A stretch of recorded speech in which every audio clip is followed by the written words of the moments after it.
छात्रों नमस्कार। कक्षा 11 राजनीति शास्त्र अध्याय 3 चुनाव और प्रतिनिधित्व। छात्रों, इससे पहली वीडियो में हमने भारतीय चुनाव प्रणाली की विशेषताएं, भारत में चुनाव प्रचार के साधन, भारतीय चुनाव आयोग, भारतीय चुनाव आयोग के कार्य और आरक्षण पद्धति पर विचार किया था। छात्रों, इस वीडियो में हम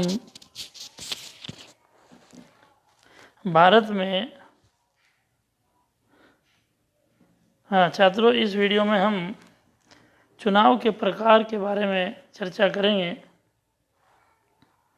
छात्रों, संपूर्ण विश्व में चुनाव के दो प्रकार हैं। एक बहुलवादी निर्वाचन पद्धति, दूसरी समानुपातिक प्रतिनिधित्व निर्वाचन प्रणाली। इन दोनों के बारे में चर्चा करेंगे। छात्रों,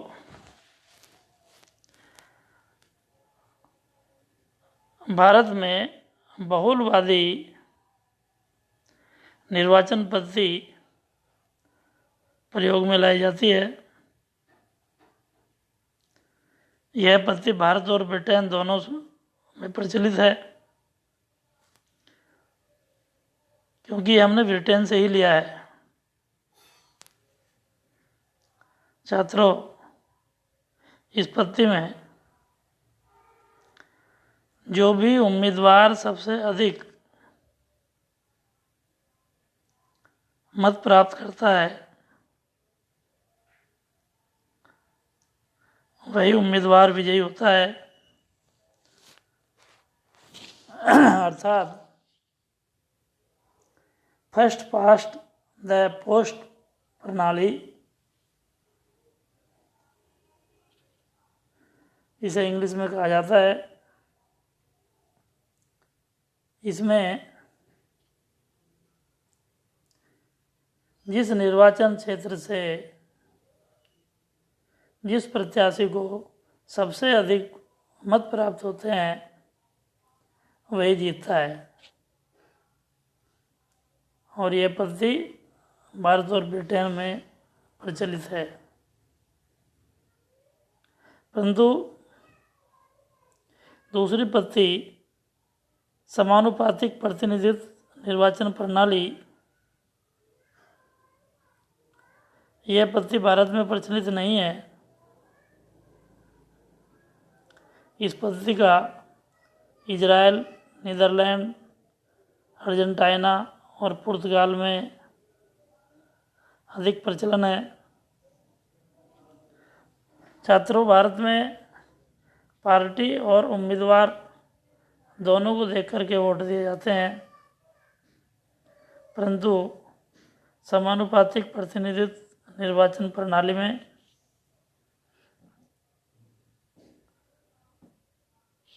उम्मीदवार को देखकर वोट नहीं मिलते, वहाँ पार्टी को देख करके वोट मिलते हैं। और वहाँ का नियम है कि जिस पार्टी को 50% +1 पद्धति में मत मिलेंगे, वोट मिलेंगे, उसी की पार्टी वहाँ के राष्ट्र में सरकार बनाएगी। छात्रों, भारत में अलग अलग चुनावी क्षेत्र हैं, निर्वाचन क्षेत्र अलग हैं, परंतु इन देशों में पूरा राष्ट्रीय चुनाव क्षेत्र है। कई पार्टियां खड़ी होती हैं चुनाव के लिए, और जिसको 50+ मत मिलते हैं, वह पार्टी अपनी सरकार बनाती है। वहाँ पार्टी सबसे पहले अपनी नीति और रीति जनता के सामने रखती है। उसके बाद वहाँ के मतदाता उस पार्टी को वोट देते हैं और वोट देने के बाद जिसको सबसे अधिक वोट मिलते हैं वह पार्टी अपने उम्मीदवारों को चुनती है। यह वहाँ की नीति है। छात्रों, यदि किसी पार्टी को 60% वोट मिले और उसके 60 के हिसाब से यदि मान लिया पूरे देश में 100 उम्मीदवार चुने जाते हैं तो 60 के हिसाब से 60% के हिसाब से वह 60 उम्मीदवार अपने चुन सकते हैं। उम्मीदवारों की सूची में खुद तय करते हैं।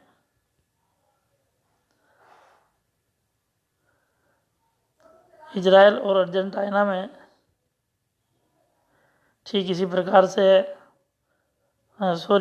इजराइल और नीदरलैंड में इसी प्रकार से है, परंतु अर्जेंटीना और पुर्तगाल में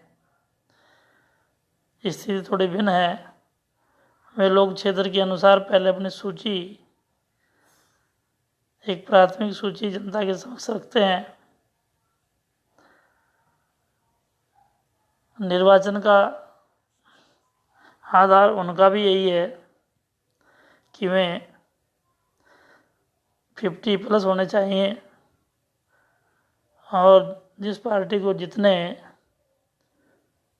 प्रतिशत मत मिलते हैं उसी के अनुसार वे अपने क्षेत्र से उम्मीदवार चुनते हैं, क्योंकि उनका निर्वाचन क्षेत्र पूरा देश होता है। इसलिए उनके एक निर्वाचन क्षेत्र में कई कई उम्मीदवार होते हैं। भारत और ब्रिटेन में ऐसा नहीं होता। और उसके बाद जो वे सूची निकालते हैं उस सूची में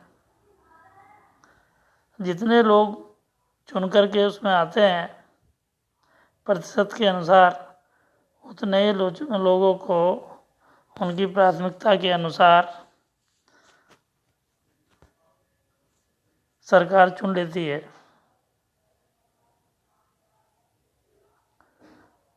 इजराइल नीदरलैंड में यदि किसी के 50% से कम वोट आते हैं, क्योंकि वहाँ तो शर्त है कि 50% से कम लोगों को 50% से कम मत वाली पार्टी सरकार नहीं बना सकती, तो वे लोग आपस में गठबंधन भी कर लेते हैं। मान लिया किसी के 40% वोट रहे तो अन्य 2 पार्टियों को मिला करके या किसी एक बड़ी पार्टी को मिला करके वे अपना अलायंस बनाते हैं और अलायंस बना करके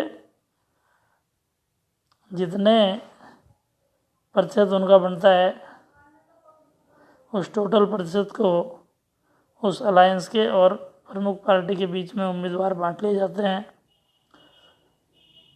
यह समानुपातिक प्रतिनिधित्व निर्वाचन प्रणाली में होता है। छात्रों,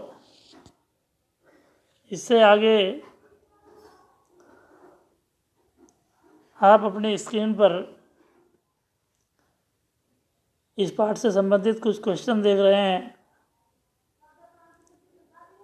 जैसे भारतीय संविधान में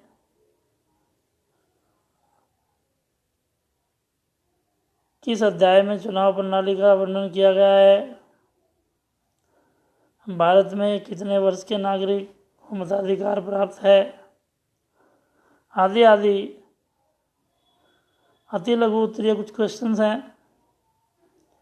पाठ्य पुस्तक के प्रश्न भी दिए हुए हैं, जिसमें से 4 में से एक विकल्प चुनना है, बहुविकल्पीय प्रश्न है। इसी प्रकार से इस वीडियो में कुछ प्रश्न और उत्तर साथ साथ दिए हुए हैं और चर्चा मैंने उनकी अभी आपके समक्ष की है। जितनी मैंने चर्चा की है उसी में से ये प्रश्न पत्र हैं, इसलिए इन सबको आप ठीक प्रकार से पढ़ेंगे और इनके उत्तर अपने उत्तर पुस्तिका में लिखेंगे तो बहुत अच्छा रहेगा। आगे की वीडियो में हम परिसीमन आयोग और अन्य तथ्यों का वर्णन करेंगे। धन्यवाद।